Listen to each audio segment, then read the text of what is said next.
Hello, everybody. It's a pleasure to be with you today. My name is Emmanuel, and together with Anya Waite, I was the co-chair of SCORE Working Group 154, integration of plankton-observing sensor systems to existing global sampling program, also known as P-OBS.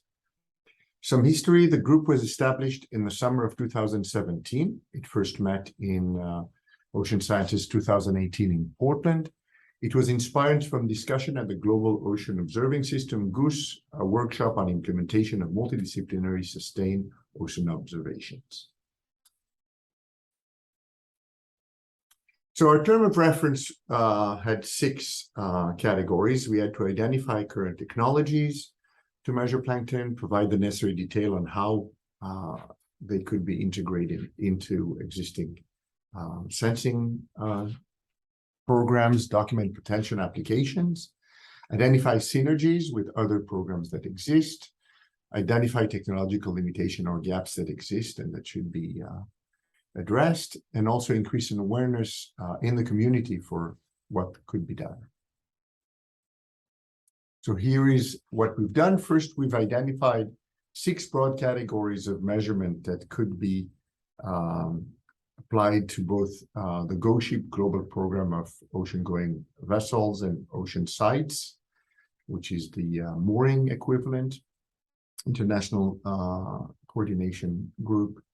The six broad categories were genetics, quantitative imaging, flow cytometry, pigments and elemental analysis, bioacoustics, and biooptics.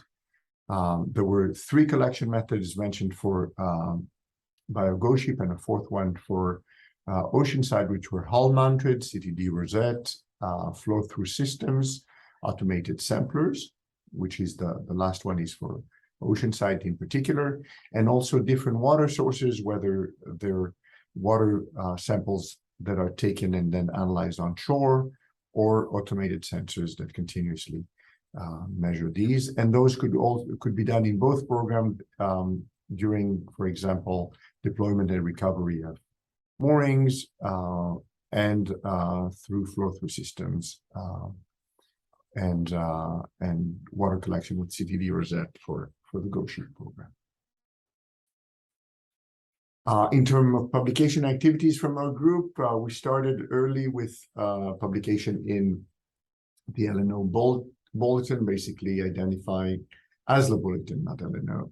ASLA bulletin, where we identified the direction we're going and calling the community to work with us.